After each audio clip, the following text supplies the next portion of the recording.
पश्चिम बंगाल की मुख्यमंत्री ममता बनर्जी कोलकाता की सड़कों पर पदयात्रा कर रही हैं और उनकी ये मांग है कि ट्रेनी डॉक्टर के रेप और हत्या के आरोपी को फांसी दी जाए। लेकिन ममता बनर्जी ये मांग किससे कर रही हैं? वो तो खुद मुख्यमंत्री हैं। यह अपराध हुआ था 8 और 9 अगस्त की दरमियानी रात को, लेकिन ममता बनर्जी पदयात्रा निकाल रही हैं 16 अगस्त को। एक हफ्ते से इस मामले पर ममता बनर्जी और उनकी पार्टी चुप क्यों थी और अब अचानक से एक हफ्ते बाद वो प्रोटेस्ट क्यों कर रही है? ये सवाल अब सबके मन में उठ रहा है। ट्रेनी डॉक्टर के साथ हुई बर्बरता के खिलाफ 9 अगस्त से ही जूनियर डॉक्टर सड़कों पर प्रोटेस्ट कर रहे हैं। उनके साथ बंगाल की सभी विपक्षी पार्टियां भी सड़कों पर विरोध प्रदर्शन कर रही हैं। इस पर न ही टीएमसी और न ही ममता बनर्जी का कोई बयान आया, न ही कोई टिप्पणी आई। डॉक्टरों और बीजेपी के नेताओं ने बंगाल पुलिस पर मामले में लापरवाही करने के आरोप लगाए, लेकिन ममता बनर्जी का बयान नहीं आया। देखते ही देखते पूरे देश के डॉक्टर विरोध प्रदर्शन पर उतर आए, लेकिन ममता बनर्जी का बयान नहीं आया। पुलिस पर सबूतों से छेड़छाड़ करने के आरोप लगे, फिर भी ममता चुप रही।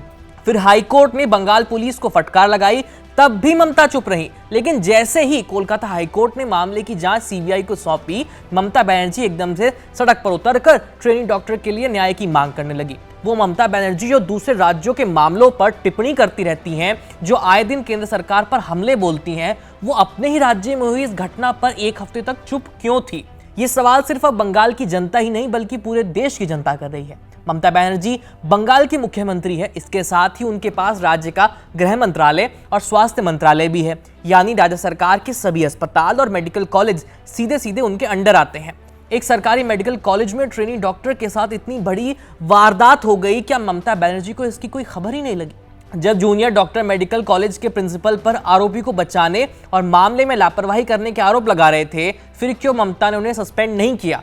और जब प्रिंसिपल ने अपने पद से इस्तीफा दिया, फिर एकदम से उन्हें नए कॉलेज का प्रिंसिपल क्यों बना दिया गया? ये सवाल ममता से पूछने के लिए हर कोई कह रहा है, लेकिन ममता जवाब ही नहीं दे रही है। लेकिन जब प्रोटेस्ट कर रहे डॉक्टरों पर भीड़ हमला कर देती है, अस्पताल में तोड़फोड़ कर देती है, घटनास्थल पर सबूतों को नष्ट करने की कोशिश होती है, तो तुरंत ममता बनर्जी इसका आरोप बीजेपी और सीपीआई-एम और कांग्रेस के नेताओं पर लगा देती हैं। सीबीआई जैसे ही इस मामले को अपने हाथ में लेती है, ममता बनर्जी सड़क पर आ जाती हैं। सीबीआई की एंट्री से पहले तो इस मामले की जांच ममता बनर्जी की पुलिस ही कर रही थी।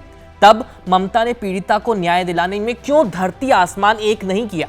मुख्यमंत्री होने के नाते से न सही, कम से कम एक महिला होने के नाते तो वो इस मामले में गंभीरता दिखा ही सकती थी। फिर क्यों उन्होंने एक्शन नहीं लिया? यही नहीं, मुख्यमंत्री ममता बनर्जी के आधिकारिक आवास से घटनास्थल यानी आरजीकर मेडिकल कॉलेज जो है वो महज 45 मिनट की दूरी पर है। क्या ममता बनर्जी के पास एक हफ्ते से 45 मिनट का समय नहीं था कि वो एक बार प्रोटेस्ट कर रहे डॉक्टर से मुलाकात कर लें? अब जब मामला केंद्रीय जांच एजेंसी के पास चला गया तो वो फांसी की सजा की मांग कर रही हैं। क्या राज्य की पुलिस मुख्यमंत्री ममता बनर्जी की नहीं सुन रही जो इस तरह की मांग कर रही हैं? क्या उनके अधिकारी अब उनका आदेश नहीं मान रहे हैं? क्या ममता ये प्रोटेस्ट करके अपनी ही नाकामी को पूरे देश के सामने दिखाना चाहती हैं? ट्रेनी डॉक्टर के रेप और हत्या के मामले में राजनीतिक नंबर बनाने की कोशिश तो ममता बनर्जी ने की थी, लेकिन अब उनका ये दांव उन पर ही उल्टा पड़ता हुआ दिखाई दे रहा है। बाकी इस मामले पर अपनी राय हमें कमेंट करके जरूर बताएं और देखते रहिए एबीपी लाइव। मेरा नाम है आयुष, धन्यवाद।